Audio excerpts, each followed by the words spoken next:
The camera that will change photography forever. It won't. Newsflash, it won't. Spoiler. Do you want to take a guess what it is? Spoiler, it won't. Do you want to take a guess? Some phone or something? No. Who made it? Who made it? Oh, Sony did. It's Absolutely. probably the A9 III. You are ding ding ding ding ding ding ding. Winner. It is the Sony A9 III is the camera that will not change photography forever. No. But that's not what we're talking about today. So there we go. No, unfortunately. Welcome to Photo Op, the show where we talk about all things photo and video. We photo opinion. We opinion on the photo. We video opinion too, but that didn't make as good a title. Yeah, no. I'm your host, Ben Lucas. And I'm Stuart Melantis. And this is Photo Op. It is Photo Op. It's not Video Op. I hope that we get to keep using this stinger because this show, not only does it get uploaded in podcast version, but it also gets uploaded to YouTube. And YouTube has been getting mad at me and saying like, hey, this goes against our term of service because you don't own the copyright. I'm like, no, but I licensed the copyright. So that's been a fun little behind the scenes thing. Have they been hassling you since we tried to alleviate that? Only a little bit. Only a little bit. Jeez. We're okay. I pay hundreds of dollars a year to license this song. YouTube, what the heck? Just this song. He doesn't use it for anything else. I mean, practically. This is the most consistent output of that license. So that's been a little fun, a little frustrating. Well, if you want to pay for us to keep using that stinger so that Stuart can pay for hosting, because .show domain names are not cheap. No, they're like $35 a domain. And that was on sale. We have a tip jar, patreon.com/nomcreative. You can give us money so we can keep being idiots with microphones in front of our faces. Pay for our domain and pay for our music. It's already been paid for. It's just negative. Just negative. Just help us be a little less negative, and then we can talk about some fun, positive things. Wait, is it in the black or in the red? Which one's the good one and the bad one? I don't know. But you know what we can talk about today? Black buys red. Yeah. I mean, Nikon buys red. Nikon has acquired the color red. When will they acquire the color green and blue as well? So today we are going to opine about a recent news acquisition. Yeah. The camera company Nikon has bought the camera company Red. And those of you listening, why the heck do we care? Yeah. Who cares? No one cares. We care. We care, sort of, I think. A little bit, I think. It has strange implications, let's put it that way. We're going to give you a little bit of a history lesson, then we're going to talk about potential implications that we see coming down the way. So one of the things that I think is interesting about this is when was it DJI bought Hasselblad? And have we seen anything come out of that yet? Yes, but only in a very technical sense. So DJI appears to have bought Hasselblad for maybe patents, but also to use their name. So Hasselblad is plastered on pretty much every DJI drone. I think it might be... Doesn't mean it's Hasselblad quality. I think it might be on their action cameras as well, but it's definitely on all their drones at this point. And it's sort of like, okay, cool. To me, that kind of feels like it's watering down the Hasselblad name. Who cares? But yeah, I think that was more of a patent/brand acquisition than it was tech. I mean, Hasselblad wasn't particularly notable in the camera space at that point. So I mean, yeah. I mean, they're a big name. They're still a big name, absolutely. But Phase 1 had basically taken over their market of the super high end, right? Yeah, absolutely, yeah. Hasselblad and to some degree Mamiya were both the Phase 1 of their era, and they're just now they're not dinosaurs. Really anymore. Yeah. All right, so let's start with a little bit of a history lesson here. So the one interesting thing about Red is essentially Red was the first affordable cinema camera. Yeah. So and affordable in a technical sense, not cheap, but reasonable compared to Alexa. So I actually worked on a web series with some friends, and those friends shot this web series on a Red. I think it was a Red Dragon. Yeah, at probably. The time. And so with all the parts put together that you need to make this camera functional, because Red isn't just a camera in a box. It has like a brain and a module and like all the different kind of pieces. It's a very modular together. system. You buy the center, you buy the memory, you buy the not including lenses. This is a $40,000 acquisition. At least it was at the time. And so what I mean by affordable is if you're looking like an RE Alexa. You're looking at six figures, easy. So, or any of the Sony stuff, or any of the Canon stuff, at least in the cinema tier. Absolutely. So, we were not talking to you. Normally, I would edit that out. But it's not the RE Echo. But that's kind of hilarious.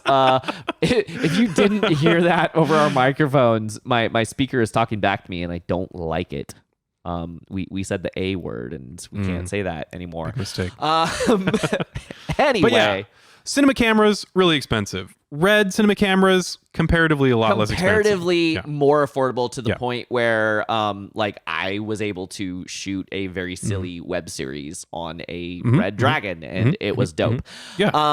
Okay, so one thing that I did not know is that Red actually had a patent on compressed RAW footage. So they were specifically trying to get a patent on the way that they compressed the RAW footage, but the patent was written in such an obscure and lawyer way that it just encompassed any RAW footage that gets compressed in any means, which means all of these other companies required like an Atomos Ninja or something to be able to read that uncompressed footage and put it on an external hard drive, because uncompressed footage is freaking ginormous. Yeah. So two things here. One, can we fix the patent system already? I understand.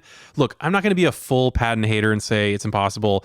I actually generally agree that people should be able to patent truly unique, interesting inventions that then they can profit from for a limited protected amount of time. I don't know, like let's say 20 years, and then it goes free.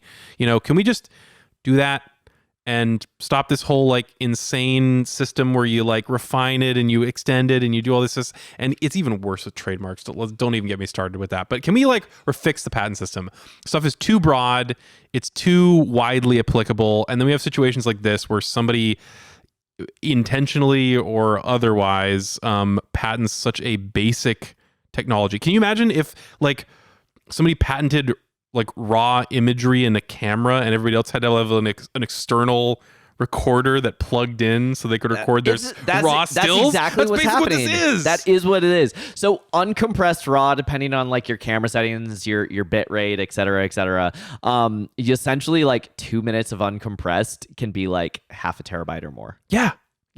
It's crazy. Why is this allowed? Why is such a foundational thing allowed? If this was in the imagery space, in the still space, people would be like, minds would be blown over this. This would be stupid. Why are we doing this? So also, is compressed raw a thing? I thought raw was raw. I thought raw wouldn't that make it not raw anymore if it was compressed? Okay, so I was also confused when I first heard this and had to go down the rabbit hole a little bit. So essentially, to the best of my understanding, go ahead and yell at me in the comments if I'm wrong. Please feed the algorithm. Thank you. Goodbye. Okay.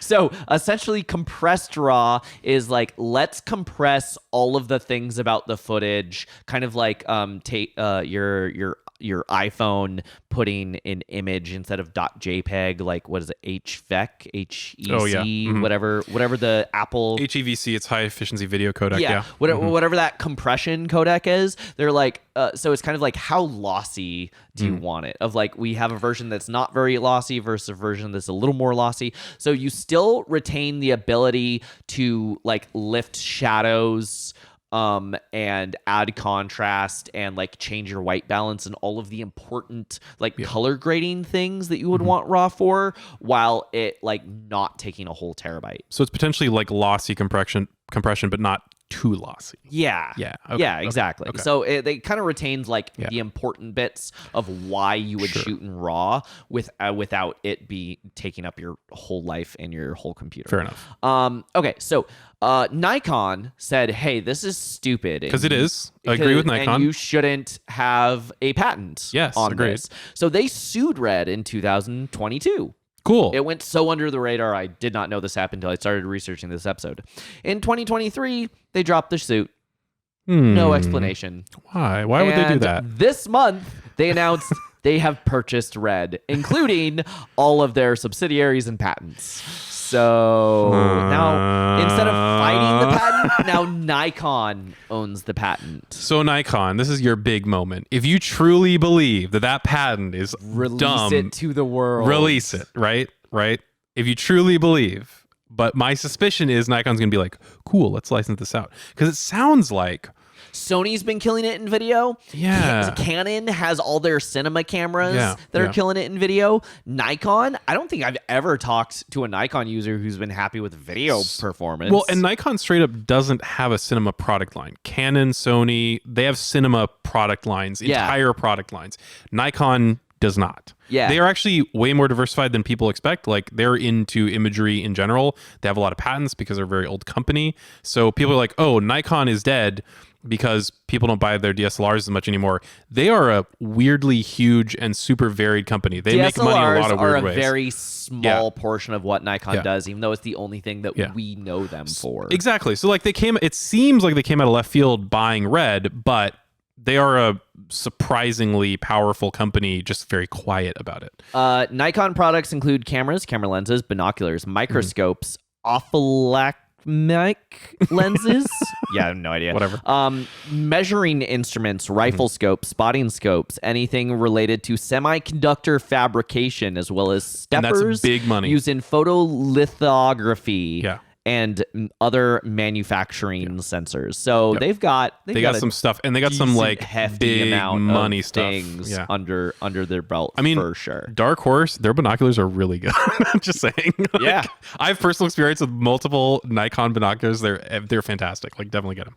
So Nikon, they purchased Red. The last big purchase that I mentioned earlier is when I saw DJI purchase Hasselblad, and I went, ooh, the possibilities, interesting. So what do we think? What do we think is gonna happen now that Nikon has bought Red? I don't think that Nikon is going to use this as a seemingly pure brand opportunity like Hasselblad to DJI. Like, it looks like DJI are basically doing their same product development, and they're not really using any Hasselblad anything Just except the name. Except maybe their color science. That's sort of unclear if they're actually doing that or not. But that's been a topic of conversation. But I think they're actually going to slowly rebrand it into Nikon and just call it Nikon Cinema, or something like that, right? Akin to that. I think the Red name is interesting, but I think Nikon would not. Nikon feels to me like a very traditional company. I don't think that they would have that split branding for very long. They would probably, over the next decade, start phasing out Red and phasing in Red's tech with Nikon branding, something like Nikon Cinema. That's where I see them going with it, but actually using their technology, letting them sort of leapfrog into cinema cameras without having to develop a bunch themselves and compete in that market. The thing that I think is most questionable is, will it stay reasonably priced? I mean, that's why people buy Red. Like straight up, you can get better cameras elsewhere for a lot more money, but people buy Red because bang for the buck's really good. Will Nikon hold to that? The last time I looked, it had dropped from about 40,000 for a package to about 20,000 for a package.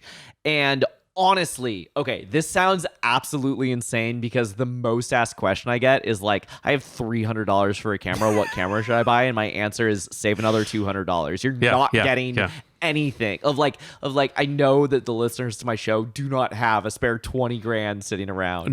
No. But honestly, if your options are you can buy this that has shot Hollywood movies for 20 grand, or this where it's such a microscopic difference you would not notice for 200 grand. Which one you gonna It's looking really nice. And it's a really interesting combo with Nikon. Nikon has, to this day, I mean, again, they're kind of unfortunately not having a great time in the DSLR or mirrorless space right now, but Nikon makes great glass. The glass so good. is super good. It's Nikon so good glass that is people legendary. Yeah, it's so good that people will buy other camera brands and exclusively put Nikon glass on it, right? They'll buy Sony and then only buy Nikon glass because it's that good. And so that great glass quality with the great sensor tech and general kind of tech of the the Red cameras makes for a really interesting combination. That is really cool.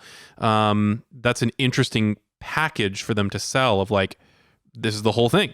You don't have to go elsewhere. You don't have to buy a Red and then buy glass somewhere else. You got the entire package under one roof. And that's not only going to make it more appealing, but it's also going to make it just a lot easier for filmmakers, because you don't need to worry about adapters. You don't need to worry about any third-party things slowing down your autofocus or your if you have like a digital like zoom or any of those other kinds of things where adding in kind of a third-party factor might make it a little wonky.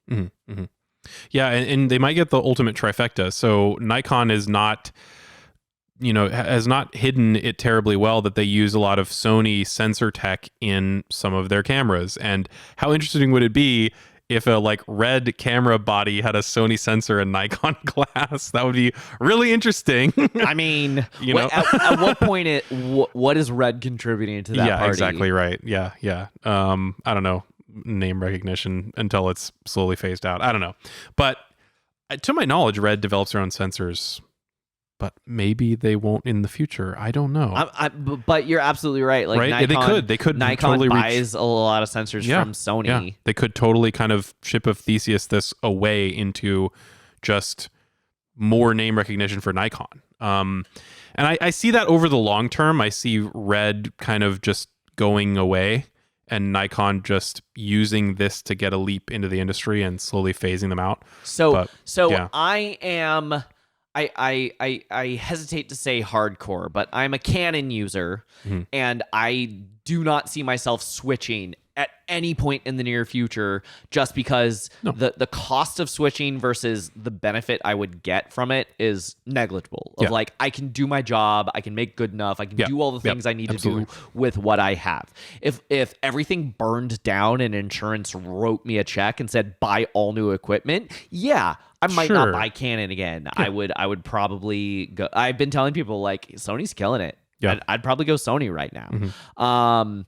But at the moment, I'm kind of in that Canon camp. But needless to say, I'm kind of excited to see what could come out of that, because I think the last kind of big innovation in like the cinema camera space that we've had is Blackmagic. But I haven't heard anyone talk about Blackmagic for years. I don't know if they're notable enough. Like, they make their camera's really interesting in my experience. And actually, I was just working with a Blackmagic camera just a few days ago, and in my experience, granted limited experience, but in my experience, Blackmagic cameras are really compelling, but they have too many caveats. Like, they've got too many issues. Like the Blackmagic Pocket Cinema was really popular on YouTube for quite a while, and good camera. It punched way above its weight, but there were lots of issues with it. There were lots of like annoyances that people had to deal with. So for like working professionals, especially professionals with even a moderate like film budget, they're going to say, nah, I don't have to deal with that. I can just get a Red, or I can just get something, significantly less compromises. And so that to me is where Blackmagic is right now. They make some pretty fantastic switching and rack mount equipment, and just kind of encoding, streaming in general. Their cameras feel a little afterthoughty, or a little bit like live centric to me, and not cinema centric. And yes, they still make actual cinema focused cameras, but again, the caveats, like, it's just not there. Like, the package doesn't feel as cohesive as the other offerings. Yeah, like the last broadcast camera that I saw them do, it actually required two people. One person could not like operate it on their own, and I was like, this feels wrong. This could push them to an interesting space, though. Like, if Nikon grabs this, and which they are, and they're taking Red away, so to speak, like, I could see Blackmagic be like, oh, opening in the industry, let's go after that Red market and market to them, have less compromises, maybe build something a little bit more modular with less compromises, and go after it. Like, I could totally see that being the case. Blackmagic is well positioned to do that. Will they take that opportunity. I don't know. It also depends on what Nikon does with red. If Nikon jacks the prices up and they're like, oh, we're Sony Cinema now, we're Canon Cinema now, you have to pay $200,000 for a red camera, people are going to say, no. And maybe they'll rethink that. But if they do that successfully, black magic, you got an opening. Yeah. So I honestly have no idea if the spoiler. No one cares. We don't know. Nothing's gonna happen. We don't know. No. But it'll be interesting to watch. Like, this is the most intriguing I think Nikon has been in a while. It's like, oh, you're making a move. Yeah. Like, wow, this is something different. I don't think they have popped up in the news cycle in quite some time. No. So sort of I'm unfortunately kind of for them. Their cameras are good. I kind of feel bad for them because they continue to crank out good stuff, very solid stuff, and people are just sort of like, yeah, okay, who cares? What's the newest but Sony they're being do? overshadowed. Yeah. So hilarious story. The little teaser at the beginning of this. I was just seeing. Are there any other relevant news stories? Spoiler alert, not really. It's been kind of a slow news cycle. Yeah. But I saw an article from the camera news site that needs to F off and stop doing clickbait. This is the camera that will change photography forever. Stewart immediately said, no, it won't. It was Sony. He immediately guessed what it was. I even guessed the model. It's fine. It's fine. It's everything Sony releases is really good. Okay, good. It's just $6,000. So like, nah, I'm gonna stick with my 5D Mark III that I can pick up for less than $1,000 now. Yeah. Like, it's fine. You know, honestly, like Nikon's been kind of uninspiring for a while. Sony, really good. But I think they're resting on their laurels a little bit. They're getting kind of expensive. Getting a little cocky. I don't think their pace of development is as good. This is a total side story on the top of this episode that's not relevant or not as relevant. That is what we're all about here on the Photo Op podcast. Side stories and non-relevant information. I would love to see this red Nikon merger sort of situation push Sony again, because when Sony was fighting with Canon, oh boy, that was really cool. Could we have that happen again? They were putting out some real quality equipment. They stepped up. Yeah. I feel like they don't really have competition, so they're like, what are you gonna do? Buy someone else's camera? No. Which, to be fair, like, the answer is no. Unfortunately, you've got me, Sony. But man, if this could push a competition again and push competition in the cinema space, what if Nikon kept those low prices and started grabbing some market share, and that pushed Canon and Sony's cinema lines to start coming down? Then that would be really exciting. Like, it could be like a triumvirate of cool developments all competing with each other at the same time, right? That could be really cool. And this is why we shouldn't have monopolies in capitalism, because when you force them to compete for our money, cool things happen. Yeah. So let's have that again. Yeah, let's have that again. So I think that's about it. We want to know, what do you think about it? What do you think Nikon buying red means for the industry? Go ahead and leave a comment on your favorite podcast app of choice or on the YouTube video and let us know. And with that, last little plug here. If you want to give $1 to the tip jar, just so we can keep making these fun and informational episodes for you, patreon.com/nomcreative. Only $1. Yeah. Otherwise, we will see you next week. See you next time. If you have questions or ideas for future episodes, you can email us at hello@photo-op.show. Watch us on Ben's YouTube channel at nomcreative. As in Om Nom Nom. Share this with a friend, and you can listen to Photo Op anywhere podcasts are sold. Or download it. 'Cause it's free.